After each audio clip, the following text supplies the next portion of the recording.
Welcome back to the Keiser Report. I'm Max Keiser. Time now to turn to a friend of mine, Brian Rose. He's a banker turned TV impresario, just like me. He runs a thing called London Real TV in Silicon Reel right here in London near Silicon Roundabout. And he's here today. Brian, welcome to the Keiser Report. Thank you, Max. It's so nice to be here. We miss you on my show. You were on London Real and Silicon Reel 3 different times. One of our most requested guests. You announced Start Join on our show, so it's... That's right. It launched the whole thing on your show because over there on Silicon Reel and the other properties that you're involved with, it's really interesting in that you are riding this wave of independent media. And the setup over there is fantastic. You know, you were the first guy that I know that used like little GoPro cameras and little cameras and set up your own mini studio. But the quality is excellent.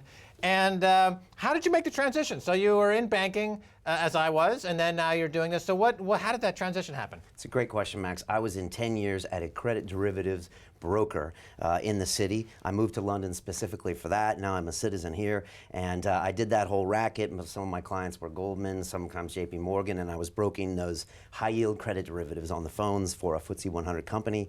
And I had enough one day. I just walked out, had no idea what I was going to do, and then I started broadcasting from my studio in Shoreditch. You've been there. We started with London Real, which has been going for 3 years, which is really about people and ideas that change the world. We've had you on talking about Bitcoin. We've had other guys in finance like Peter Schiff. We had Jim Rogers.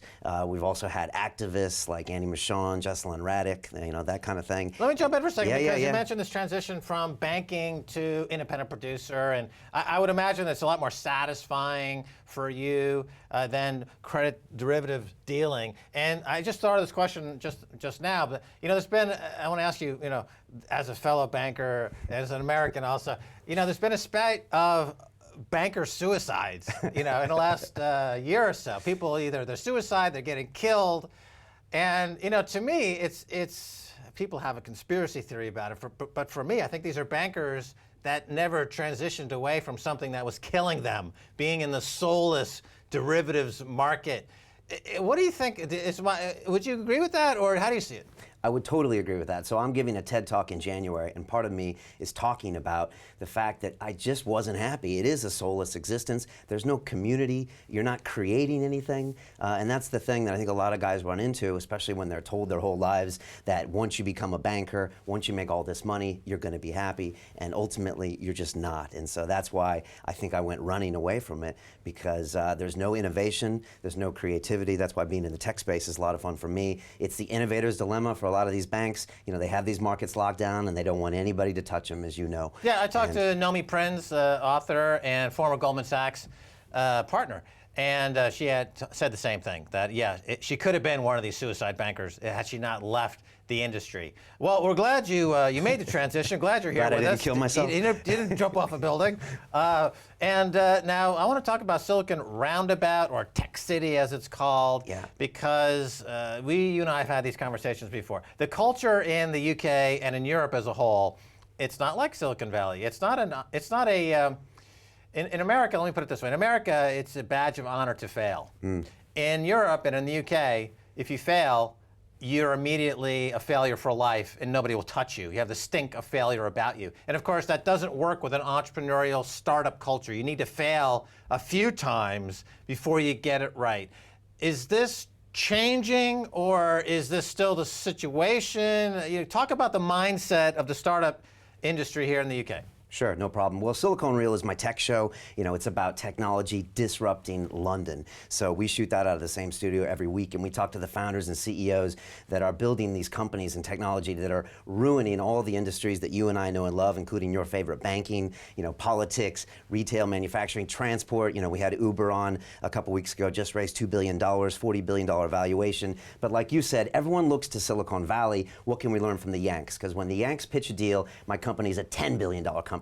When the Brits pitch a deal, they're thinking maybe it'll be 100 million. So they kind of lack that scale of as far as how big they can scale up. Part of that is because we live in the UK and there's 70 million people, and Europe has different languages. But well, it's a great point. In other words, when you think of scaling up in the UK, if you get every single person in the UK in your business, that's 70 million people, which is on a global basis not much. Right. But the mindset is, I'm going to get everyone in this country to do this. Well, maybe if you do, that's still peanuts. Right. In the U.S., it's always about getting 330 million in the U.S. and getting 5 billion globally. So it's just a mindset here in the U.K. is still small-minded. It's true, but what we are finding is fintech, financial technology. London right now is the best in the world, and it's because the banks behind us that we can see here are right next to where I am in the Silicon Roundabout, where tech is. And so you're seeing these big fintech plays. One of them is called TransferWise, where you can now move currencies from person to person. You don't have to go through the bank and get scalped. And there's other companies like Nutmeg and DoDeal. And these companies, funny enough, Max, they're not trying to go to the U.S.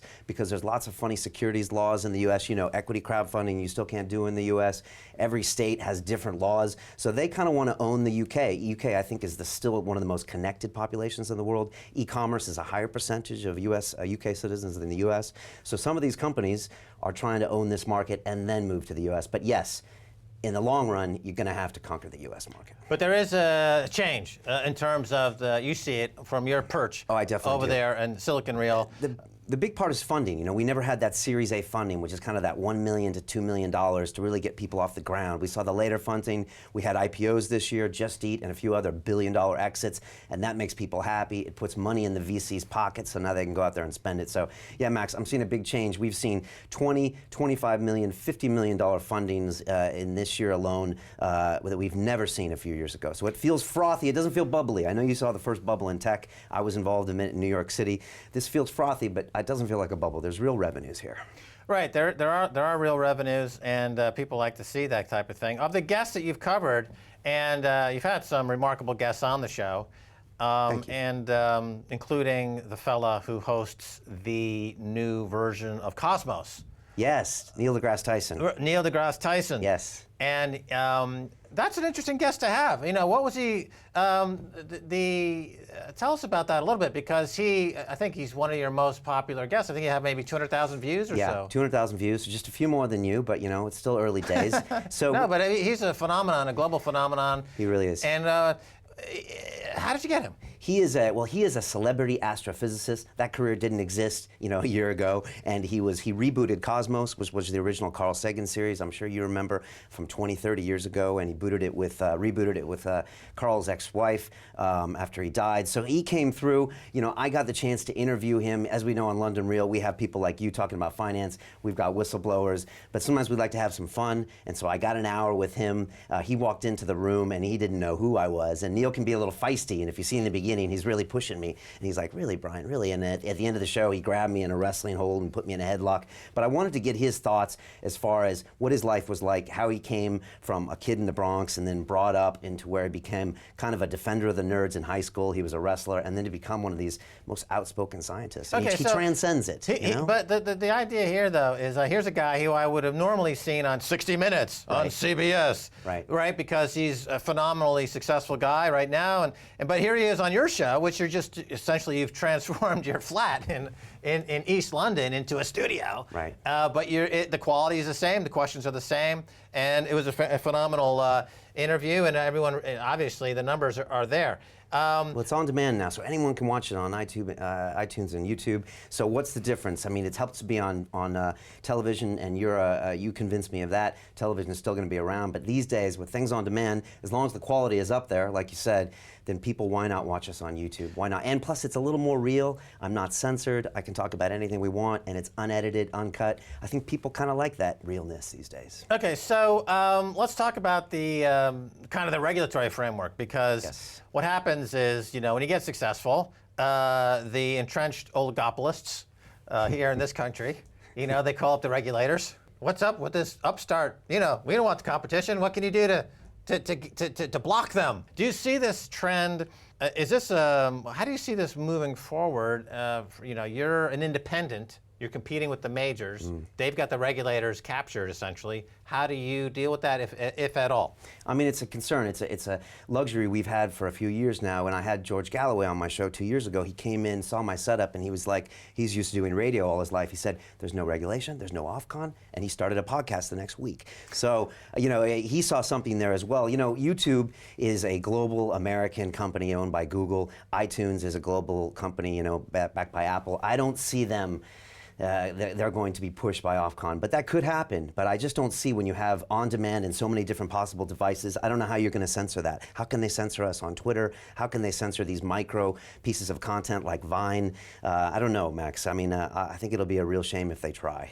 Yeah, well, certainly this whole market is opening up. Also, on your show, I think when you got started, I was just kind of curious. I'm going to ask you about this. A lot of the guests, and certainly the highest profile guests, are in the, I guess you call it the bodybuilding arena and physical awareness and things like that. Yes. And I think you've had some experience with that, with competitive boxing and kickboxing and things. But this is another alternative sports, if you will. You know, the what do they call it? MMA or MMA, mixed martial arts. Mixed martial arts. You know, these are sports that have come out of nowhere, but through alternative media have found an audience. And, you know, what do you make of this deal or this company called Twitch, where you watch people play video games?